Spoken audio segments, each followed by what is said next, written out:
What are the implications of today's Constitutional Court judgment on the Nkandla matter? What does the ruling mean for President Jacob Zuma? And why was the court critical of the National Assembly's handling of the Public Protector's report?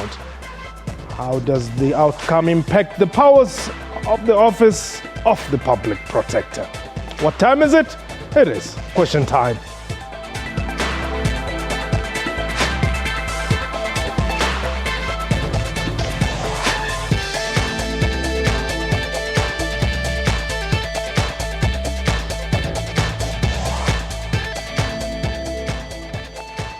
Welcome to Question Time. My name is Mpho Tsedu. Open quote, the office of the Public Protector is one of the true crusaders and champions of anti-corruption and clean governance. Hers are indeed very wide powers that leave no level of government powers above scrutiny. Close quote. That was said by Chief Justice Mogoeng Mogoeng today during the Constitutional Court judgment and its finding relating to Public Protector Thuli Mandonsela's report on Nkandla. We are live. If you can call us, your views, the numbers to dial 089-110-4210. Our Twitter handle @QuestionTime24. My guest today, Advocate Mahlodi Sam Mope. He's a legal expert, and on the line we are joined by Professor Mpho Tsedu, who's a political analyst. But before we start the discussion, let's have a look at this clip by the Chief Justice of South Africa.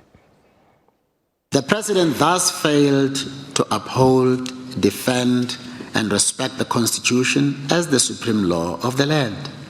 This failure is manifest from the substantial disregard for the remedial action taken against him by the Public Protector in terms of her constitutional powers. The second respect in which he failed relates to his shared Section 181(3) obligations.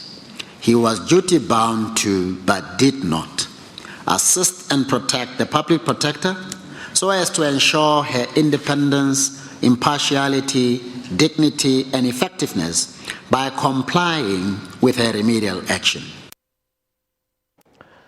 That was the Chief Justice Mogoeng Mogoeng. And by the way, we may have to cross live to Luthuli House, where our political reporter Aldrin Sampia is hanging around there, knowing that indeed the top six of the African National Congress may address them later, but they are definitely going to meet as we speak. Gentlemen, let me welcome you, Advocate Mope. Professor Tsedu, let me welcome you on the line. Perhaps let me just start with you there. What are the political implications of today's judgment? Well, I think in the public space, you're going to have a challenge where you see a president who is weakened, because we're going to have the media saturating the space by the classification that was provided by the court. But what is also important to note is that not only did the court find the president to have failed to uphold and defend and respect the Constitution, it also found that the Parliament or the National Assembly failed to do so. Effectively, what it was saying is that not only is the president having failed, but also the majority members of the ANC are also implicated in misreading and wrongdoing, because the president was supposed to first comply, but the court was also very clear that the president had every right, as well as the Parliament, to question, to scrutinize, and even to challenge the report. But what was most important is not to supplant the findings of their own processes with those to those of the Public Protector. But if the president was unhappy, there was a process that is very clear, and that says if you are unhappy, then you can subject the report to judicial review. And the president failed to do so. And Parliament as well. It failed because it began to come up with its own reading, and therefore disregarded the position and the remedial actions of the Public Protector. Now, any action, obviously, from now onwards, is going to require that the African National Congress has to take a decision. The president enjoys quite a lot of support from within both the NEC and within Parliament. I mean, we've seen them rally behind him when efforts to impeach him or recall him were raised. What do you think about that? Well, the matter of trying to impeach the president would be a hurdle for the opposition parties. Remember, the impeachment process requires a higher standard. It requires about 2/3 of the members of the National Assembly to agree that the president must vacate the position.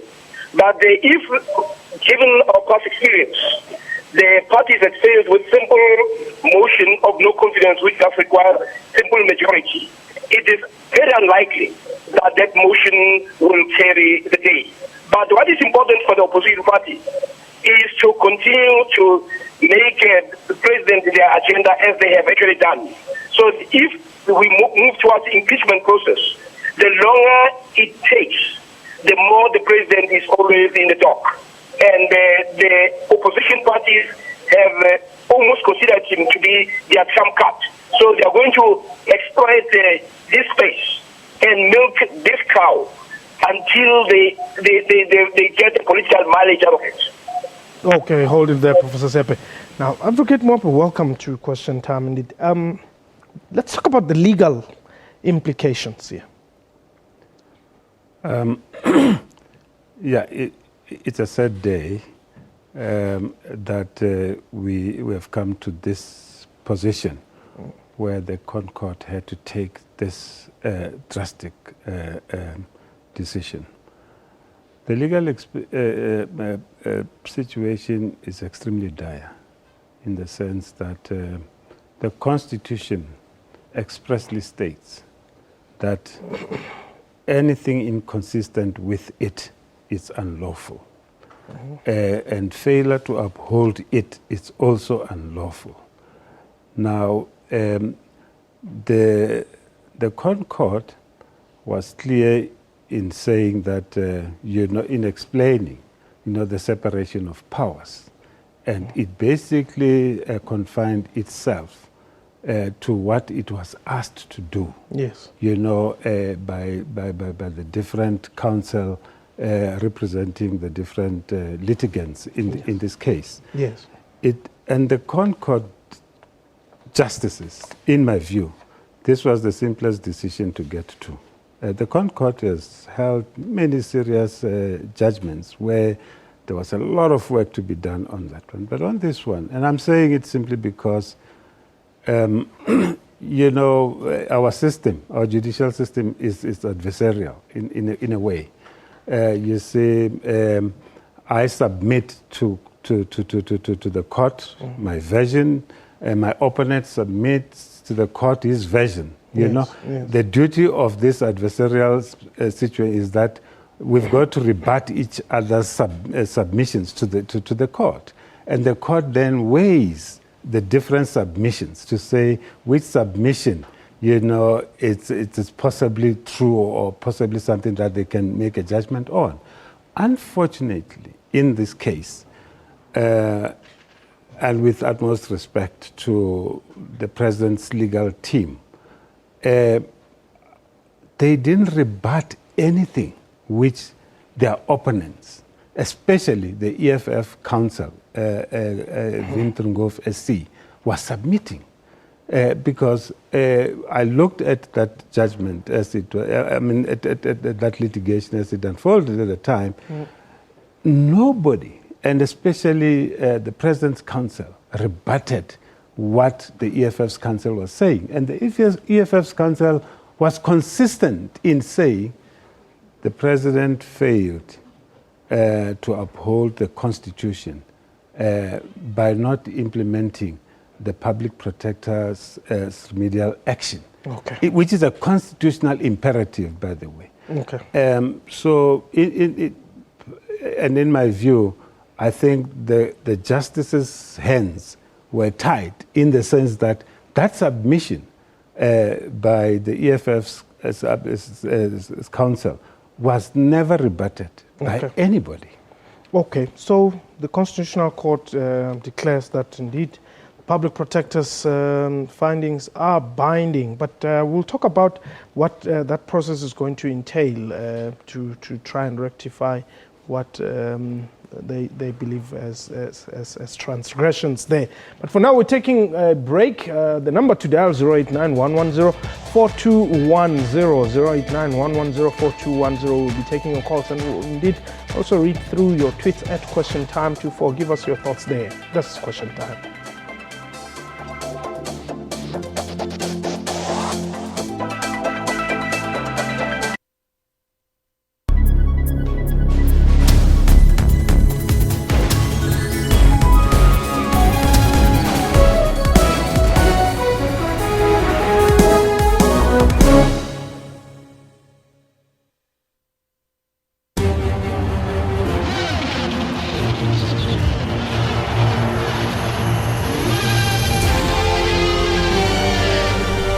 Pay or renew your TV license at one of the 10,000 outlets nationwide, and you could win weekly prizes. Congratulations to these 10 TV licenses competition winners. Remember, you are still in line to win the grand prize of 50,000 Rand. Pay yours and stand a chance to win.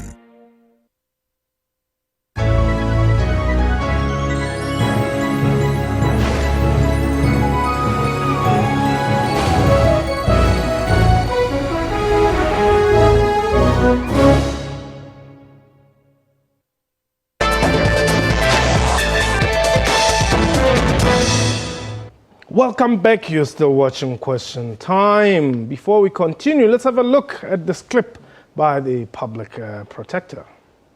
Nkandla people may see the Nkandla saga as a problem. As my team, we think it was a blessing because we needed a point at which we define clearly what does the Constitution mean when it says the Public Protector has the power to investigate, report on, and take appropriate remedial action in response to improper conduct in state affairs. That's a very elated Thuli Mandonsela there. My guest today in studio, Advocate Mahlodi Mope, who's a legal expert, and on the line, Professor Mpho Tsedu, a political analyst. Mpho Tsedu, let me just come straight to you. The Constitutional Court says the court ordered National Treasury to determine the reasonable portion that the president must pay for the 5 non-security items listed above and report back to the court within 60 days. But this is not new. I mean, the president said he was willing to pay even before they went to this court. Yeah, this is why the advocate is correct that this was the simplest division, because effectively what the court did was simply to affirm what the president had offered to do, in the sense of saying, I'm now willing to comply. But the court felt that it needed to go beyond that, because remember, there were a number of things that had been put by both the DA and the EFF. Yes. And those positions were never contested. One was the consistency to say, clarify the powers of the Public Protector. Yes. And that was important for 2 reasons. One is because you had a higher court in the Western State that whose views were the same as that of the President and the National Assembly. So you could actually say that court may have misled, because those guys simply latched onto that. But then you had the Supreme Court of Appeal coming up with a different reading. And we should also understand that in the past, the Supreme Court of Appeal also has its own decisions overturned by the Constitutional Court. So you had 2 courts that came with contradictory reading. So it was important for the court to deal with it. Hence, the full elaboration by the Chief Justice on why the Public Protector is important and why the remedial actions need to carry a legal effect. So that was very important. But then the second thing that they actually did, enforcing the president, they are almost like saying we are going to micromanage this process. It's not enough simply to tell you that you should do it, but we want you to come to court that those elections, when they are taken, we want to satisfy ourselves as a court that they are effective. So that is almost a court micromanaging that process. Almost like saying we cannot leave it to you. Okay. And also putting the time frame, because this matter has been with us for more than 2 years. Okay. Let's take Kola. Kola, you are in the Eastern Cape. Welcome to Question Time. Yes, good evening, sir. I think the Constitutional Court did their best to show that our Constitution is correct. And to improve that, Advocate Mandonsela did impartial according to our Constitution as a Chapter 9. It means that the entire government, the ruling party, must resign and call the new election for our country so that we can get a new government that will lead our country, who will not be involved in corruption. Thank you. Thank you very much, Dr. Kola in the Eastern Cape. Now, Africa Mope, what is the process of holding early elections and all that? No, I don't think I don't think we'll get to that stage. Yeah. I think it's important for us as a country to understand that our Constitution, the Act, this is the most complex Act. I think we were excited in 1994, with our democratic dispensation. We should have taken time, good enough time, to educate the citizenry about the complexity of our Constitution. It's one of the best constitutions in the world. It's very complex. It has all the safety valves. I do not think that the people who violate it consciously. But I think people are still hung up on perhaps, the past systems, parliamentary sovereignty vis-a-vis constitutional supremacy. That distinction, I don't think it's as clear as people want to believe they understand it. So I don't think that, this calls for early elections, in the sense that there are safety valves in our Constitution which should explain the process which must be done. The good thing about this thing is that, our parliamentarians are sent to Parliament via their political parties. Yes. And political parties, I'm sure they are all sitting now and weighing their options and wanting to read the judgment. And I'm sure there will be a constitutional process unfolding from all the political parties, because our Constitution is very solid. But beyond this, there's nothing else. I mean, there's nowhere else the President or the National Assembly can go to appeal this, right? No, the Constitutional Court, we should remember, all of us, that this is the R and O. But remember, even the Chief Justice said, it does not mean that the court is above the law. No one is above the law. Parliament, the executive, plus the Constitutional Court. All of us must uphold the rule of law. All of us, whatever we do, the sounding board should be, is what I am doing now contra to what the Constitution compels me to do? If the answer is no, then you can do that. But if the answer says, no, the Constitution won't allow me to do this thing, the best thing to do is not to do that. Okay. But I think the other thing is, I think it's important to work all the time employing sound legal advice all the time. Because as I'm saying, really, I don't think that all the actors, not in this case and even in other cases, would willingly, consciously violate the Constitution. It's more a question of misunderstanding the prescripts of this Constitution, which in my view is very complex. We need to educate our society about this Constitution. Samuel, you are in Limpopo. Welcome. How are you? I'm well, Sam. Yeah, just look here. We have a judiciary that doesn't stand for individuals. And this is a good thing in South Africa. We are not in the Banana Republic. Yes. Actually, our president for the Navy is untouchable. And this is not how we have, the president has to run the country, where he did something wrong, but he delayed this thing for some years. Now he can say he can pay when he knows that the appeal court is up. Actually, the advice are the one who have to be blamed again, because you have they know. Sam, your line is getting bad, and I'm battling now to hear you. But let me bring in Professor Seape here quickly. The court says that the president is ordered to reprimand the ministers involved in the expenditure at Nkandla. What do you think is going to happen there? Well, I mean, unfortunately, the concept of reprimand doesn't say, is not really explained. But effectively, what he's going to be saying, or should be saying, is that they actually failed him. Because they are supposed to be the advisors of the president as well, beyond those who advise him in his office. So effectively, they should have, given the expertise that are resident in the departments, they should have had a foresight. But what is also important here is also what the advocate is saying, that there was an argument that was presented about the willful defiance. And the court was not convinced of that other element of willful defiance. That's why the Chief Justice, both the president have a right to challenge, to scrutinize.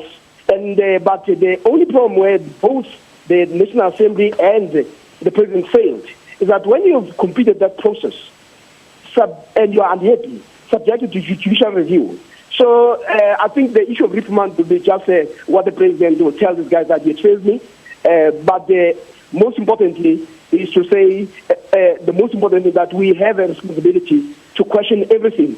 Okay. One must also understand that the report itself has not been subjected in terms of its flawlessness or its correction. This is where the ANC failed as a party to deal with this matter. And the Chief Justice was saying, because you failed to do that, you did not conform to what the Constitution requires you to do. Okay. Isaac, you are in Limpopo. Limpopo. Ayad. The guy now. Lohozo. You are in the whole yes. We can all see, all South Africans can see that we are led by a very corrupt president.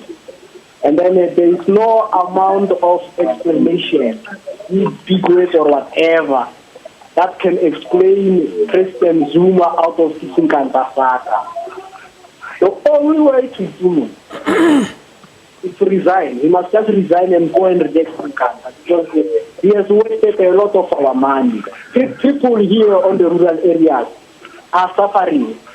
And then he goes to Nkandla and spends 250 million, just imagine, 250 million on one man's house. This has never happened anywhere in the world. So Mr. President must just go home and relax in his very, very expensive home. Thank you very much. That's all I have to say. Thank you very much, Isaac, for your views there. Unfortunately, we have run out of time, but I want you to just quickly tell us, what can the rest of the world learn from this? What can Zimbabwe learn from this? That our judiciary is sound, and our judiciary looks at the law without fear or favor. And I think that is important. Our judiciary basically would not say, all animals are equal, but some animals are more equal than others. Okay. Our judiciary sticks to the rule of the law. And I think that's what all of us should do. But more importantly, I think we must go on a massive drive to educate our society about our constitution and constitutionalism. Okay. Thank you very much. Let me just quickly go through our tweets. Vincent Mlu Vinci says no one is above the Constitution there on Question time 2-4. We are past, this is Elisheva. We are past payback. They all knew it was unlawful and self-enrichment. Now give South Africa back to the people. Okay.